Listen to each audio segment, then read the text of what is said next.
Rajini Vasan is the CEO of the Blind Sporting Council. I think Rajini is very close to spending a year there, and it's great to welcome her to the program. Raj, good to catch up with you again. Hello, Peter. How are you? Great to be on your show again. Thank you. We're going very well. Now, since the last time we spoke about the Blind Sporting Council, you've had your annual general meeting? That's correct. We had our annual general meeting on the 19th of September. And it was my first AGM, obviously, with the Blind Sporting Council, and I'm pleased to say that it was very successful. Okay. Can you pick out maybe some highlights for the year, I guess both from maybe a financial point of view and just from an activities point of view? What was the highlight of the year? Absolutely, Peter. I mean, in terms of the it was interesting to see that all the board members who are currently with us, apart from one board member who had to step down due to health and personal reasons, they've all renewed their commitment, and that actually goes to show that every board member that we currently have are really connected and engaged with the cause and what we're doing right now. So it's good to have that continuity with what we're doing. And in terms of actual fundraising activities, I think we've been in touch with you with the new initiatives that we've put in place, including the lotteries. You know, we've got 2 this year. We've launched our Eye-to-Eye Ball in Perth, and obviously grants and corporate partnerships. But from a programs and services point of view, there have been several changes, and I think one of the key challenges when I first started in November, so it's going to be a year for me this November, was to actually make sure, you know, that we were not doubling up on what we were providing in terms of services. We've been constantly engaging with other, you know, service providers that had similar services or programs to ours, talking about doing things in partnership, looking at possibility of mergers and working together. So we are still very strong with that concept. We believe that charities with similar, you know, services and programs and vision, I think, should partner so that whatever we do, ultimately we are maximizing our fundraising dollars and everything we're doing to the end user rather than, you know, put that into overheads and put that into administrative costs. So we are still very engaged with that concept, and we are still seeking and discussing potential mergers and partnerships with like-minded organizations. What we've also done is, in terms of funding, which was really quite ad hoc before, we have consolidated some processes and streamlined a lot of policies and procedures to make it, first of all, easier for people to apply. 2, to actually broaden the range of sporting clubs, programs and projects that we are funding. And 3, to actually have a better acquittal process as well to make sure that the funding we're providing is relevant, it's meaningful, it's being acknowledged appropriately, and that there is some positive outcome from it.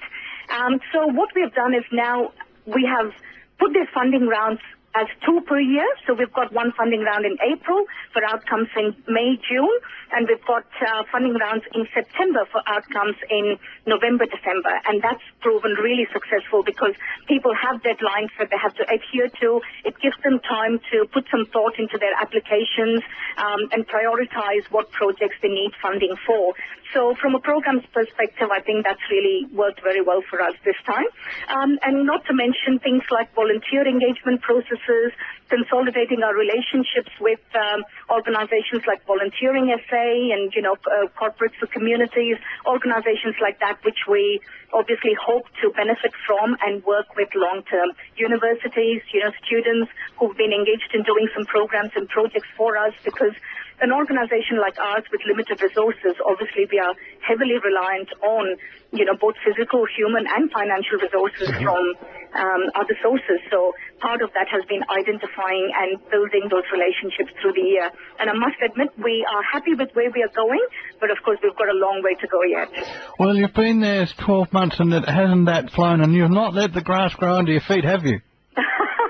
Well, we're trying not to, and it's not just myself, Peter, as you know, and I know that you have this personal connection and engagement with all of us at the Blind Sporting Council, you know, both the clubs that we provide funding for and the people that are involved in it. We're all committed to this cause. We're all passionate about what we're doing, and, you know, in that momentum, there is actually no time or space to slack off, really. So, yes, plenty to go, and I really look forward to giving you continuous updates on what we're planning to do. Now, you've got your Eye-to-Eye banquet in Adelaide coming up very shortly. You went to the one in Perth, didn't you? We organised our first Eye-to-Eye Bowl in Perth, and I'm so pleased to tell you that it was an absolutely fantastic success, not just from a financial point of view, but also because it really engaged the corporate community in Perth. We had a lot of people who finally became aware of what we were doing, where the money was going. So it was great to connect with our supporters, engage new supporters and sponsors, and Barry Cable, who's our brand ambassador there, also did a fantastic job with, generating that support for us. So a very successful event by all standards. And what we now intend to do is make that an annual event in Perth as well, and launch our first event in Brisbane next year. Sure. And of course, the Adelaide one, as you know, has been successful for a few years now. And when is the Adelaide one this year? It's on Saturday, the 10th of November at the Crown Plaza, where it has been held for the last 2 years. The difference this year is that we've got some fantastic sponsors on board. The wine sponsor, Fox Creek Wines, with the Braille labels on them, which is going to be really brilliant. Yeah. We've got Coopers on board as the beer sponsor, so there'll be certainly plenty of wines and beers flowing on the night, and a whole range of very interesting auction items. We've got Graham Cons this year as an MC for the night, and we are also hoping for Barry Cable, who will be able to come down from Western Australia. Sure. We'll announce our new scholarship winner for this year. So lots of exciting things in store. A great night, absolutely, as you would know, because you've been there, and we look forward to having you again. Terrific. Have the applications for the scholarship closed for this year?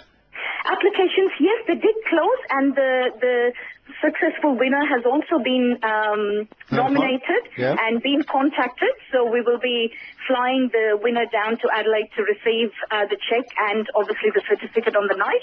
But I'm afraid I can't share that information yet because that's a surprise on the night. So you will have to come, Peter. Okay, well, it sounds like the person might not be from South Australia by what you just said, but we won't read too much into it. That's terrific.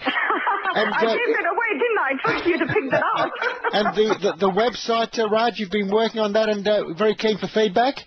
Absolutely. I mean, the website is still a work in progress, so by no means is that a finished product. We are still managing the website in-house and trying to keep it as current and as user-friendly as possible. So please, absolutely, I mean, your personal feedback has been really valuable for us, and we hope we can continue to have that. But also generally, readers who are looking at our website, please send us some feedback, send us some suggestions, because we will be looking at it, and we will obviously be getting some professional input into our website soon, because we have a funding body confirmed to get some input into our website. But if I can consolidate some feedback by then it would be great to incorporate that. Terrific. Raj, what's your website address, and also if people want to find out more, what's your phone number? It's www.blindsport.com.au, and the contact number is 08 for Adelaide 8232 4644. And if you're looking at booking a table or booking tickets for the Eye-to-Eye Ball on the 10th of November at the Crown Plaza, or even just donating any auction items, or want to know more about how to be involved as a volunteer, as a supporter, as a donor, please do not hesitate to contact us, and please do not hesitate to go onto our website. Keep up the good work, Raj. Thank you very much, Peter, and we'll see you on the 10th of November. For sure.